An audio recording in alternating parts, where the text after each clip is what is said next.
Following the failed Bay of Pigs invasion in April 1961, U.S. President John F. Kennedy authorized one of the most aggressive covert programs in modern American intelligence history. Known officially as Operation Mongoose, its directive was simple but extreme: to remove Fidel Castro and eliminate the threat of communist expansion in Cuba by any means necessary. The program was officially approved on November 30, 1961, and placed under the covert leadership of Air Force Brigadier General Edward Lansdale, working alongside the CIA.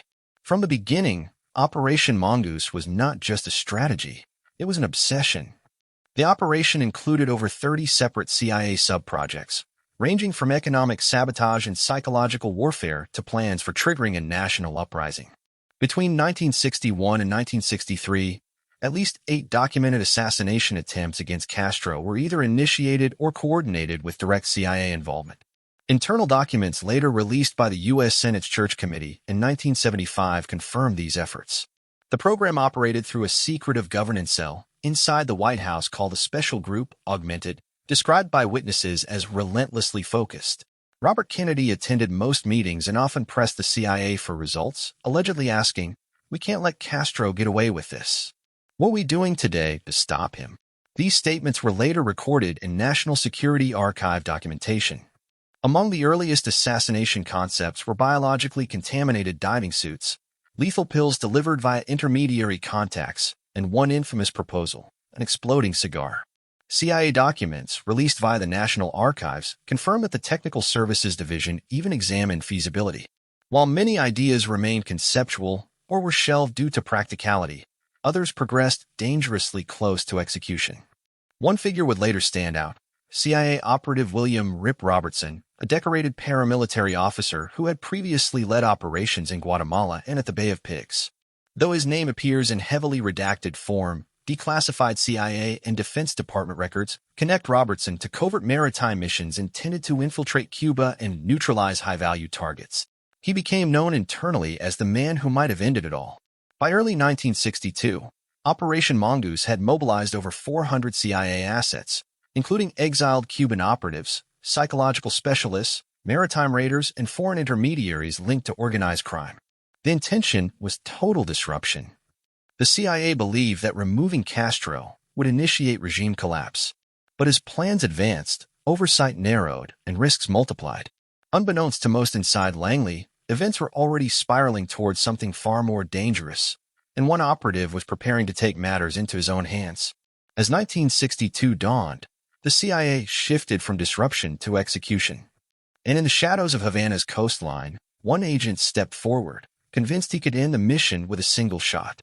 By spring 1962, Operation Mongoose shifted sharply from destabilization tactics to direct assassination planning. Internal CIA memoranda, later declassified under the Freedom of Information Act, indicate that the agency's focus evolved toward identifying high-risk direct action operatives capable of infiltration. Among them was William "Rip" Robertson, a U.S. Marine Corps veteran turned CIA paramilitary specialist. Known for leading amphibious operations during the Bay of Pigs invasion, Robertson had a reputation for precision, fearlessness, and deep personal hostility toward Castro. Declassified field reports confirm that Robertson began working closely with exile commandos under CIA Program Code Task Force W, led by William Harvey. Harvey, often described in Senate hearings as the CIA's internal answer to unchecked aggression, was given nearly unrestricted authority. He believed that psychological pressure alone would not break Castro, and argued that only a decisive strike could avert Soviet entrenchment in Cuba. In March 1962, under Sub-Operation Amlash, Robertson boarded a covert vessel departing from a CIA-controlled base in Florida. The mission goal: infiltrate Cuba's northern coast and position a sniper team within viable proximity of Castro's travel route. Historical documentation, U.S. Senate Church Committee report, Book V validates that several such missions were staged within months, though none officially resulted in a direct assassination encounter. One dispatch, marked "Confidential Eyes Only," described the operative's mindset. Field leadership indicates willingness to engage even under no exfil, no extraction. Operative R has communicated acceptance of fatal risk. Robertson reportedly carried a Remington XP-100 pistol modified for long-range use, paired with a collapsible rifle for precision targeting, standard CIA maritime infiltration equipment at the time. Eyewitness accounts from exile trainees claimed Robertson recited the Marine Corps marksmanship creed before departure, his conviction fueled by watching friends die during the Bay of Pigs. Yet the operation faced unexpected obstruction. Just 48 hours into the mission, maritime tracking confirmed unusual Soviet naval activity near the insertion route. The CIA abort order was issued through encrypted channels. Robertson initially refused. Declassified communications reveal a tense exchange between Field Command and Task Force W leadership, during which Harvey allegedly overrode abort protocols, an action later cited as reckless in Senate hearings.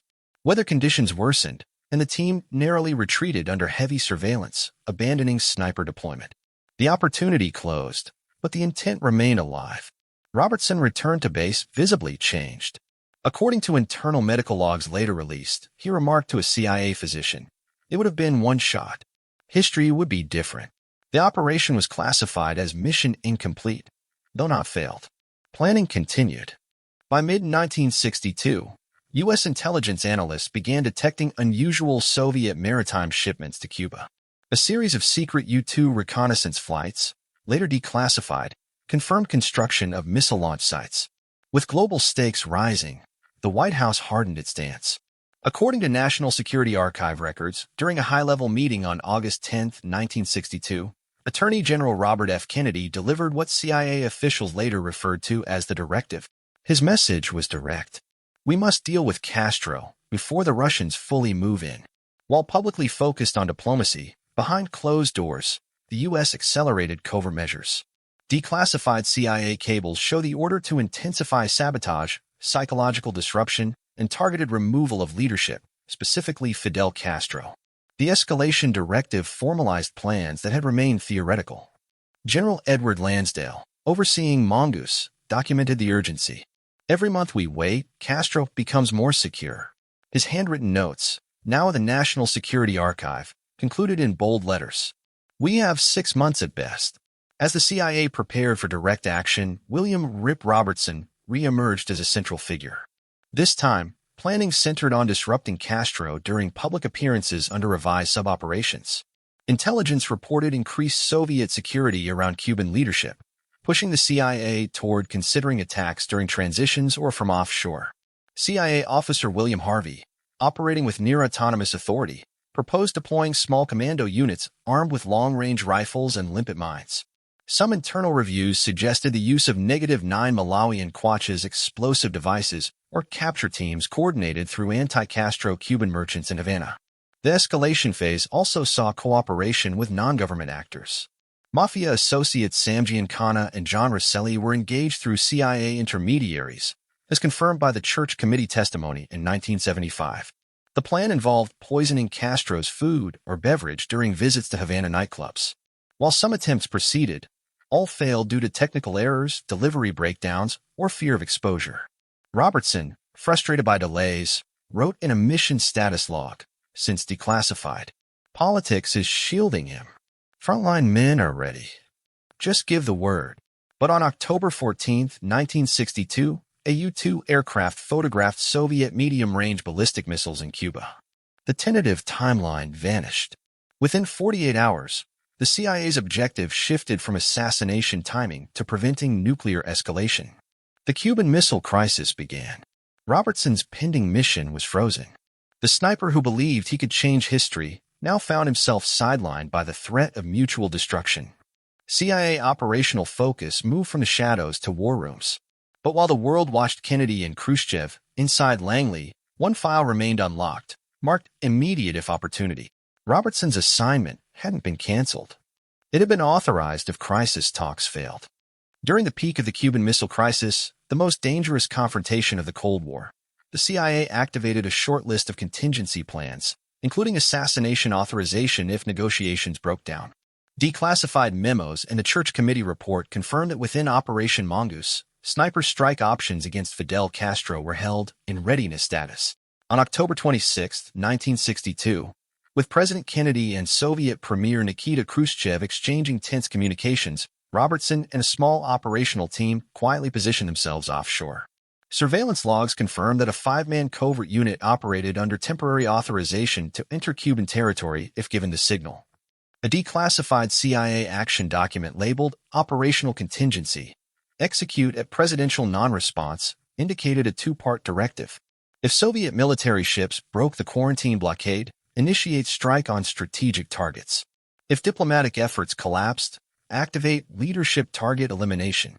William Harvey, leading Task Force W, relayed the directive to Robertson via encrypted transmission. An excerpt from his message, released in 1997 under the JFK Assassination Records Collection Act, reads, "This is a standby action. High authority is evaluating minute by minute.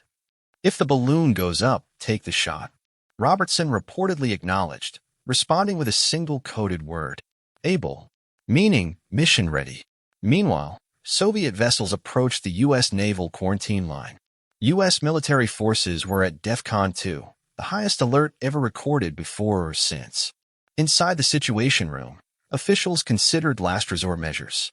Robert Kennedy later recalled in his memoir, "If negotiations failed, the world could end." In that moment, assassination was not strategy. It was desperation. As tensions spiked, Khrushchev sent a second letter to Kennedy proposing mutual guarantees. President Kennedy delayed military action, opting for a back-channel reply. The order to Robertson never came. Historical testimony later revealed that the covert team remained in sniper position for 14 hours, awaiting potential collapse of talks. One CIA log noted, "Operative R. Glassing, Coastal Road. One trigger away if crisis escalates." But at 9 a.m. on October 28, 1962, news reached the vessel. Khrushchev agreed to withdraw missiles. The threat receded. Robertson did not fire. CIA post-action review marked the mission as held. No engagement. In the words of one internal evaluator, history turned in the Oval Office. Had talks failed, it may have turned on a single rifle. Robertson reportedly said nothing as the team withdrew. Declassified medical files note elevated blood pressure and prolonged silence. The near mission remained classified until the 1990s. But for the man who held a rifle, what followed would be even harder to accept. After the Cuban Missile Crisis ended without confrontation, official U.S. policy shifted away from active assassination attempts. President Kennedy, disturbed by how close the world came to nuclear war, scaled back direct action against Cuba. Mongoose was formally discontinued in early 1963, though internal documents show vestiges of the program persisted unofficially. But for William "Rip" Robertson, the mission was not over. Declassified CIA memoranda and after-action psychological reports reveal the emotional fallout. A review written by a CIA physician dated November 1962 observed, "Operative demonstrates unresolved fixation around mission non-execution. Strong conviction that he was prevented from altering history." Robertson returned to Miami Station JM/Wave, the largest CIA hub outside Langley at the time, where approximately 300 CIA officers and 3,000 covert assets coordinated anti-Castro activities. Despite the White House's scaling down of direct actions, archival security logs confirm that Robertson began advocating for an independent strike via loyal Cuban commando units trained during earlier operations. Meeting notes from January 1963, declassified by the National Security Archive in 1994, detail a closed session with key exile commander Manuel R. Time Besa, a former leader in the Bay of Pigs campaign. Robertson reportedly told him, "Washington lost its nerve. We don't have to." The CIA did not authorize any rogue missions, and leadership resisted unsanctioned actions. William Harvey, himself removed from Cuban operations after sending armed teams towards Soviet ships during the missile crisis, was quietly reassigned to a European post. Robertson, however, remained in contact with several Cuban operatives who were often described as willing to continue, without flag or nation. Multiple government inquiries, including the Church Committee hearings in 1975, verified a persisting paramilitary assassination track beyond official oversight. A 1963 CIA risk assessment report includes potential for unilateral action high among exiled operators and field officers. Recommend monitoring of R. Harvey's internal memo from early 1963, released decades later, warned, once men cross the threshold of authorized lethal intent, they do not easily return to policy limitations. Robertson maintained ties with exile raiding groups operating from secret Florida-based docks. CIA maritime logs document unauthorized vessel movements in February and March 1963, consistent with small-scale incursions toward Cuba's northern coast. Though Robertson was never officially confirmed aboard those vessels, personnel involved later testified he directly facilitated equipment transfers for operations outside U.S. oversight. One such operative, in testimony to the U.S. Senate in 1975, stated under immunity, he said he would finish what Mongoose could not, either on land or from the water. By mid-1963, the CIA began phasing out contracted paramilitary support. Robertson was reassigned to Southeast Asia, where the U.S. conflict in Vietnam was intensifying. Some historians view the transfer as operational necessity. Others believe it was an intervention to prevent a possible unsanctioned assassination attempt. The mission to kill Castro had been postponed, not by failure, but by political restraint and global risk. For Robertson, it remained a personal failure. He reportedly told a colleague before departure, "We'll never get another chance like that." The world held its breath, and I held mine. The rifle stayed unfired, but the weight of the moment remained. Following his transfer from Cuban operations amid rising concern that he might attempt unsanctioned action, William "Rip" Robertson entered a new phase of his career, leading CIA paramilitary missions during the escalating war in Vietnam.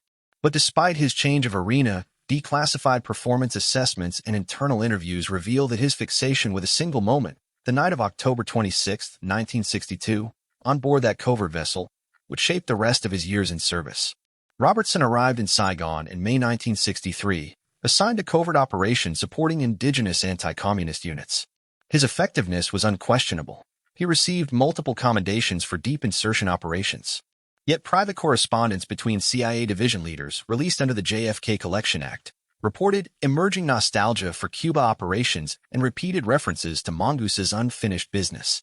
One written observation by a CIA medical officer in August 1963 noted, "Operative exhibits symptoms consistent with survivor's burden."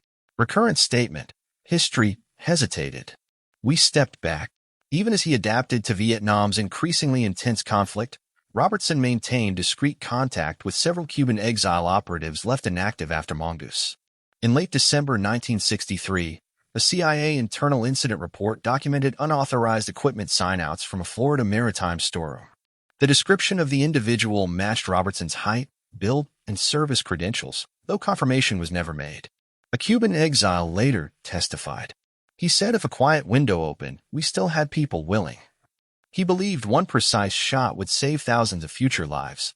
No mission went forward. No shot was taken. The opportunity, if ever real, closed permanently. 4 weeks later, on November 22, 1963, President John F. Kennedy was assassinated in Dallas. It marked the unofficial end of aggressive anti-Castro policy. Public and political scrutiny increased on covert actions. CIA operations tightened. Unverified actions were no longer tolerated. Vietnam, different war, same ghost. From 1965 to 1969, Robertson participated in high-risk programs, including operations under MACVSOG. He earned a reputation for volunteering for no-return probability missions.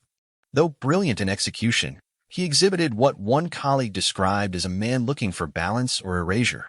A CIA after-action report from 1967 reads, "Subject demonstrates remarkable leadership under fire, but expresses disproportionate regret over past Mongoose non-engagement.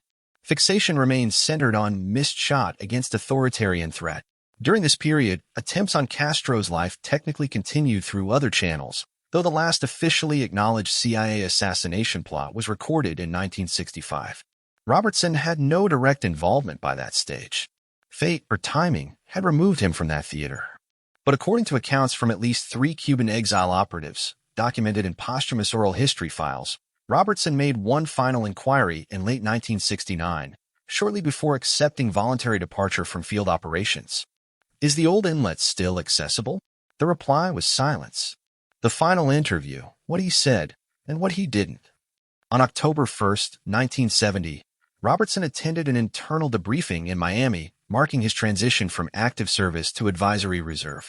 The recorded session, partially declassified, documented his summary reflections on counterinsurgency, paramilitary tactics, and covert strategy. At the end of the interview, the administrator asked, "If you were given one more operation, What would you do differently? There was a long pause. Then he replied, I wouldn't wait for clearance. Those words were entered without additional commentary. 14 years later, during the 1984 publication of materials related to the Church Committee and subsequent congressional review, the file was revisited. A handwritten analyst note appeared adjacent to his statement, likely referencing Mongoose sniper contingency, 1962. This marks rare verbal acknowledgement of personal intent independent of U.S. authorization. No further indications of action. Robertson retired quietly. He died on December 1, 1970, from complications following surgery, according to CIA internal notice. No formal obituary mentioned Cuba. 6 months after his death, an anonymous envelope arrived at JM/WAY facilities, by then largely decommissioned. Inside was a single item. A black-and-white photograph of Havana's northern roadway, dated October 26, 1962. No markings. No message. It was filed under unknown, likely sentimental. Between 1960 and 1965, at least 8 documented assassination attempts were conducted against Fidel Castro. From poisoned cigars, to tainted diving suits, to sniper infiltration, all failed. Castro survived more than 600 alleged attempts on his life, according to later Cuban intelligence claims, a figure not fully validated by U.S. sources. But among these, the event of October 26, 1962, remains historically unique. It was the closest moment the CIA had a marksman ready and personally committed at the edge of real-time global decision-making. The operation was never triggered. No order was given. And for at least one operative, that restraint became his greatest burden. He waited for a shot that never came. Not because he failed, but because history chose compromise over violence. Operation Mongoose ended without a bullet. But for the man who almost delivered it, the loudest sound was the silence that followed. Operation Mongoose, the CIA's plan to kill Castro, and the agent who almost succeeded. Assassinations, exploding cigars, and a patriot haunted by what might have been.